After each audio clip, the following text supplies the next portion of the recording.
收看1200环法自行车赛的比赛现场。那么目前呢，可以看到这些车手呢经过的路段都是这个下坡的路段呢，所以其实在，通过这样的路段的情形之下哦，这些车手看到他们骑乘的姿势就跟刚刚上坡是很不一样的。那到底应该用什么样的方式会是最省力的吗？你可以看到前面在带头下坡的选手尽量都把姿势压低啊，然后两手抓着这个下巴，就很像这个滑雪的速降的这种姿势啊。那抓着下巴主要是因为如果路面上有坑洞的时候，假设说像选手手抓着像平路或者是平路现在的姿势的话，他的手遇到坑洞有可能就弹开了，那就非常的危险。那另外呢，刚刚这个 Linus Gerdemann 呢用这种整个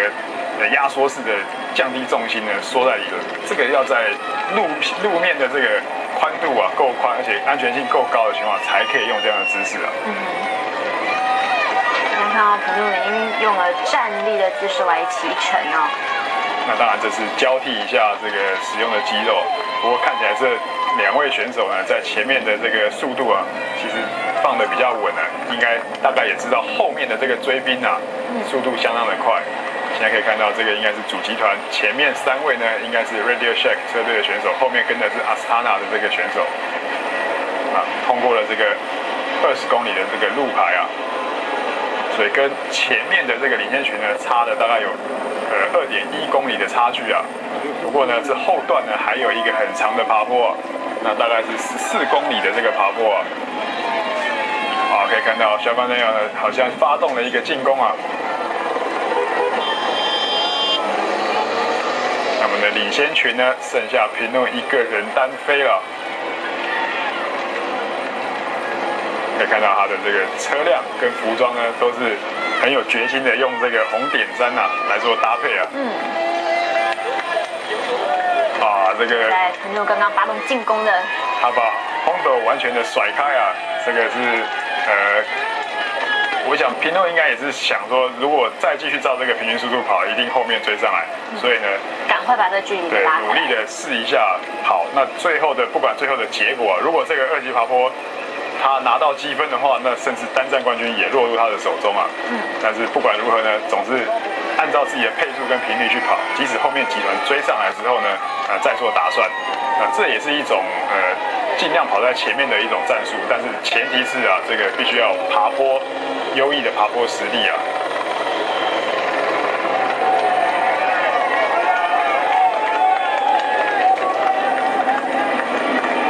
这边落后的这个应该是 Hondo 啊，这个是 Kunigo 把其他的这个包括 Voker 跟其他的选手啊甩开了，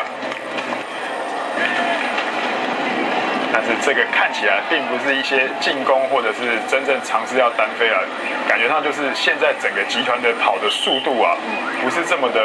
稳啊。所以有时候觉得太慢的话呢，这些选手就干脆自己出来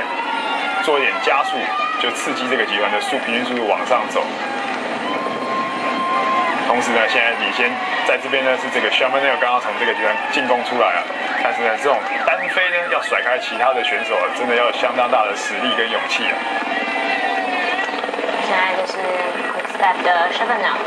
在前面呢，这位才是应该是 Hondo 啊，准备被追回了。但是以一个冲刺选手来讲呢，今天的表现实在已经是相当的不简单了。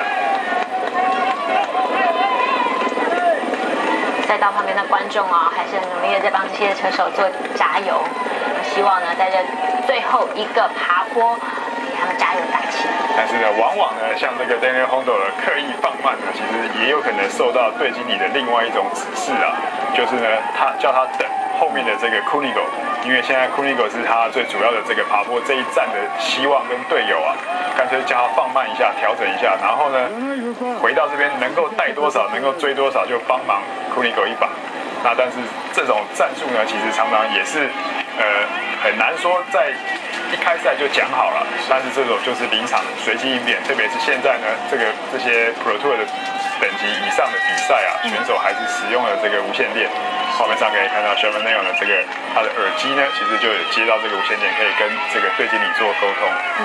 那 Shamanel 呢已经到了这个第2集团啊，目前只落后39秒，但是呢，在这个黄山的集团里面呢，则是落后了3分06秒。现在呢可以看到这个黄山的集团呢，各个车队的主将啊，现在就是互相在这边盯住啊。这边要看到呢，进入最后的这个14公里呢，才会真正的互相的发动进攻。可以看到这个 Lance Armstrong 呢，现在还在画面的这个中间啊。可以看他骑起来这个表情呢，其实还相当的轻松啊。当然，现在这一段呢，还没有到真正的爬坡段。那旁边呢，还有这个 Andy Schleck， 黄山还在后面。George Hincapie 现在从后面呢也穿了上来。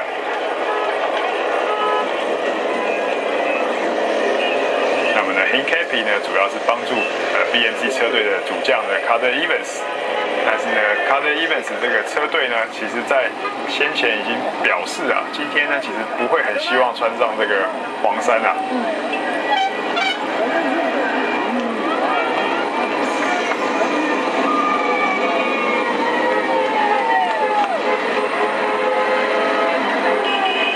好，可以看到挂在后面的是这个7号 David Miller。看起来这个情况呢也不是很乐观啊。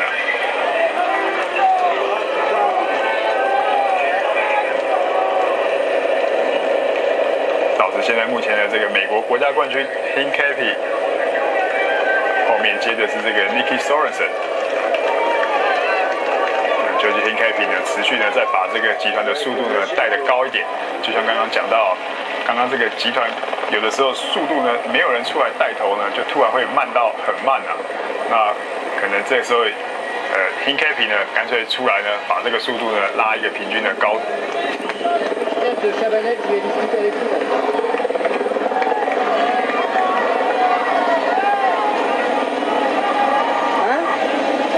那么呢今天的这个赛程呢，看起来呢这个Quick Step 还是很有想法这个车队啊，特别是把平路呢送到领先集团之中，还有 Shamaneer 呢马上就在这个追赶集团中呢做一些防卫的动作，但是这个要撑到最后还是要看这个车队的实力够不够啊，导致现在主集团之中呢互相的叮咬的这个情况啊，其实是让这个比赛呢处在一个焦灼的状态啊。好，这个是Boston Hagen 啊，在前2站都有冲刺上都有不错的表现啊，可以说是今年呢窜出来比较新的这个冲刺选手啊，曾经拿了2站，应该是单站第3名啊。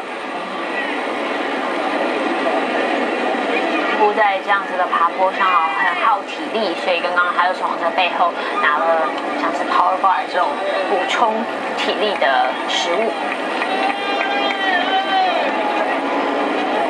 好，刚刚这个 Robert Bank 的选手呢是这个 Oscar Freire 啊，那也是另外一位冲刺选手啊。现在可以看到这个集团的这个结构啊，人数啊，其实它是逐渐缩小啊。只要这些主力的这些车队的队友啊，跟副将啊，在前面持续的把速度加快啊，其实这个人数呢就逐渐的减少，所以它这种战术的方式呢，就不是一个往前进攻的方式啊，而是一种消耗战啊。那现在就可以看出所有这些车队的实力的虚实啊。那陈路呢，一个人啊，感觉他在前面骑的好像很孤单哎，一路的领先。但是呢，很快呢 ，Shamaneer 看起来这个差距并不大啊，只差了19秒啊。